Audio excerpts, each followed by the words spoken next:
MPW केस study series episode 1. विषय: एका गावात अचानक 20 लोकांना जुलाब आणि उलट्या सुरू झाल्या. MPW काय करेल? नमस्कार मित्रांनो, समजा तुम्ही एका प्राथमिक आरोग्य केंद्रात MPW म्हणून काम करत आहात. सकाळी तुम्हाला माहिती मिळते की एका गावात अचानक 20 लोकांना जुलाब आणि उलट्या सुरू झाल्या आहेत. आता प्रश्न असा आहे, तुम्ही MPW असता तर सर्वात पहिले काय केले असते? आजच्या या व्हिडिओमध्ये आपण ही संपूर्ण परिस्थिती स्टेप बाय स्टेप समजून घेणार आहोत. ही माहिती केवळ परीक्षेसाठीच नाही तर प्रत्येक सेवेत ही अत्यंत महत्त्वाची आहे. आता स्टेप 1, माहितीची खात्री म्हणजे व्हेरिफिकेशन करणं. सर्वप्रथम मिळालेल्या माहितीची खात्री करणे आवश्यक आहे.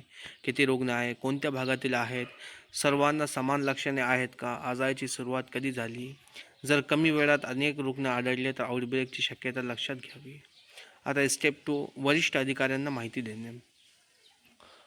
माहितीची खात्री झाल्यानंतर त्वरित medical officer, health assistant, PSC यांना परिस्थितीची माहिती द्यावी, कारण आउटब्रेकमध्ये एकट्याने काम न करता संपूर्ण आरोग्य यंत्रणा कार्यरत होते. स्टेप 3, रुग्णांचे सर्वेक्षण करणे. गावात जाऊन प्रत्येक रुग्णाची माहिती घ्यावी. नाव, वय, पत्ता, लक्षणे, आजार सुरू झाल्याची तारीख, कोणते पाणी पितात, कोणते अन्न खाल्ले, यामुळे आजाराचे कारण शोधणे सोपे होत जाते. स्टेप 4, तातडीचा उपचार. ज्या रुग्णांना जुलाब आणि उलट्या आहेत त्यांना ORS द्यावे. निर्जलीकरण म्हणजे डिहायड्रेशन तपासावे. गंभीर रुग्णांना त्वरित रुग्णालयात पाठवावे. लक्षात ठेवा, जुलाबामुळे होणारा सर्वात मोठा धोका म्हणजे डिहायड्रेशन. स्टेप 5, पाण्याचा स्रोत तपासणे. MPWने तपासावे विहीर, हँडपंप, पाण्याची टाकी, नळाचे पाणी. जर पाणी दूषित वाटत असेल तर त्याचा नमुना तपासणीसाठी पाठवावा. Step 6, chlorination. जर पाणी दूषित असेल तर योग्य प्रमाणात क्लोरीन वापरावे. सुरक्षित पिण्याच्या पाण्याची व्यवस्था करावी. उकळून पाणी पिण्याचा सल्ला द्यावा. स्टेप 7, आरोग्य शिक्षण. ग्रामस्थांना समजून सांगावे. जेवणापूर्वी हात धुवा, शौचानंतर साबणाने हात धुवा, उकळलेले किंवा सुरक्षित पाणी पिया, उघड्यावर शौच करू नका, अन्न झाकून ठेवा. स्टेप 8, सतत निरीक्षण म्हणजे सर्व्हेलियन्स. पुढील काही दिवस नवीन रुग्ण आढळतात का, जुन्या रुग्णांची प्रकृती सुधारते आहे का, आणखी कोणत्या भागात रुग्ण वाढत आहे का, यावर सतत लक्ष ठेवावे. नंबर 9, अहवाल म्हणजे रिपोर्टिंग. संपूर्ण घटनेचा अहवाल तयार करून वरिष्ठ अधिकाऱ्यांकडे पाठवावा.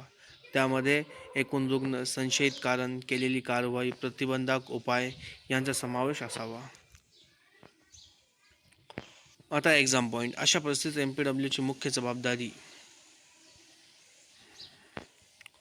आउटब्रेक ओळखणे, रुग्णांचे सर्वेक्षण, ORS उपलब्ध करून देणे, सुरक्षित पाणी व क्लोरिनेशन, आरोग्य शिक्षण, वरिष्ठांना अहवाल देणे.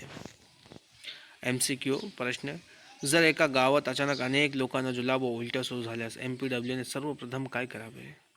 नंबर 1, औषधे वाटणे. नंबर B, माहितीची खात्री करून वरिष्ठांना कळवणे. नंबर C, गाव सोडणे. नंबर D, लसीकरण सुरू करणे. याचं योग्य उत्तर आहे माहितीची खात्री करून वरिष्ठांना कळवणे. आज आपण पाहिले आहे की एक गावात जुलाब, उलट्या, उद्रेक झाल्यास MPWने कोणती कारवाई करावी. ही प्रक्रिया परीक्षा आणि प्रत्येक सेवेसाठी दोन्ही ठिकाणी अत्यंत महत्त्वाची आहे. पुढील भागात आपण आणखी एक वास्तविक केस स्टडीवर चर्चा करू. मित्रांनो, व्हिडिओ आवडला असेल तर व्हिडिओला लाईक करा, शेअर करा आणि तुमचे काय प्रश्न असतील तर कमेंट करा. MPW लर्निंग सेंटर या चॅनलला सबस्क्राईब करायला विसरू नका. धन्यवाद. थँक्यू.